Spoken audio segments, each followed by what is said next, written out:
दोस्तों आज आईपीएल का एक और खतरनाक मुकाबला रॉयल चैलेंजर्स बैंगलोर और लखनऊ की टीम के बीच बैंगलोर के एम चिन्नास्वामी स्टेडियम में खेला गया। भाई दोस्तों, जब टॉस की बारी आई तो लखनऊ सुपर जायंट्स के कप्तान लोकेश राहुल ने टॉस जीतकर पहले गेंदबाजी करने का फैसला किया था ताकि बैंगलोर की टीम को पहले कम स्कोर पर आउट करके उनके द्वारा दिए गए लक्ष्य को बड़े ही आसानी से चेज किया जा सके। लेकिन दोस्तों कप्तान राहुल ने टॉस जीतकर पहले गेंदबाजी करने के फैसले को बैंगलोर टीम के दोनों ओपनर बल्लेबाज कप्तान फाफ डु प्लेसिस और विराट कोहली ने पूरी तरह से शुरुआत में ही गलत साबित कर दिया। जी हाँ, आज ये दोनों ही बल्लेबाजों ने शुरुआत से ही लखनऊ के गेंदबाजों की जमकर ठुकाई कर डाली।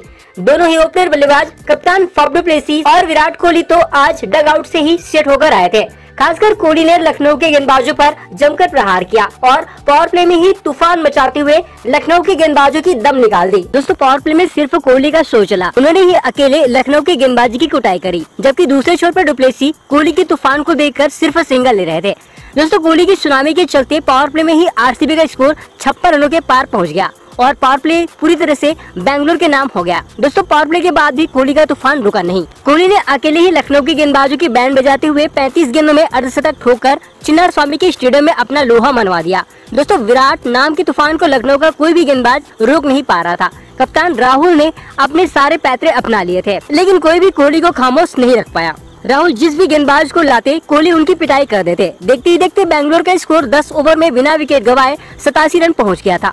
कोहली 44 गेंदों में ताबड़तोड़ 61 रन जड़ चुके थे। दोस्तों कोहली तेजी से अपने शतक की तरफ बढ़ रहे थे, लेकिन तभी 12वें ओवर की तीसरी गेंद पर अमित मिश्रा ने कोहली को बाउंड्री किनारे कैच आउट करवा दिया और इसी के साथ ही बैंगलोर को 96 रनों पर पहला झटका लगा। हालांकि इससे आरसीबी को कोई नुकसान नहीं हुआ क्योंकि दोनों ओपनर ने बैंगलोर को शानदार शुरुआत दिला चुके थे। साथ ही कोहली के बाद एक और खतरनाक बल्लेबाज ग्लेन मैक्सवेल बल्लेबाजी के लिए आ गए और उन्होंने भी लखनऊ को राहत की सांस लेने नहीं दी। जी हाँ, कोहली के जाने के बाद मैक्सवेल ने तो तूफान मचाया ही, साथ ही अब तक खामोश रहे डु प्लेसिस ने भी बड़ा शॉट लगाते हुए अपने गियर बदल दिए।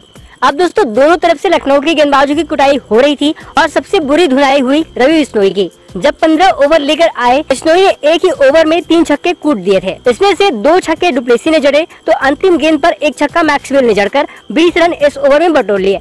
दोस्तों आज चिन्नास्वामी के स्टेडियम में चौके कम छक्कों की ज्यादा बरसात हो रही थी। दोस्तों आज टॉस जीतकर बैंगलोर को बल्लेबाजी देकर राहुल को बड़ा पछतावा हो रहा था क्योंकि आज उनके गेंदबाजों की धुनाई फुटबॉल की तरह हो रही थी। इसका अंदाजा आप इसी बात से लगा सकते हैं कि मैक्सवेल और डु प्लेसिस की जोड़ी ने सिर्फ 44 गेंदों में सबकी साझेदारी करके बैंगलोर के स्टेडियम में तूफान मचा दिया था। दोस्तों दोनों बल्लेबाजों ने अंतिम ओवर तक बल्लेबाजी करी और आरसीबी के स्कोर को 200 के पार पहुंचा दिया। इस दौरान जहां कप्तान डु प्लेसिस ने कप्तानी पारी खेलते हुए नाबाद 45 गेंदों में 5 छक्के की मदद से 79 रन कूटे, तो वही मैक्सवेल अंतिम ओवर की 5वीं गेंद पर बोल्ड आउट हो गए।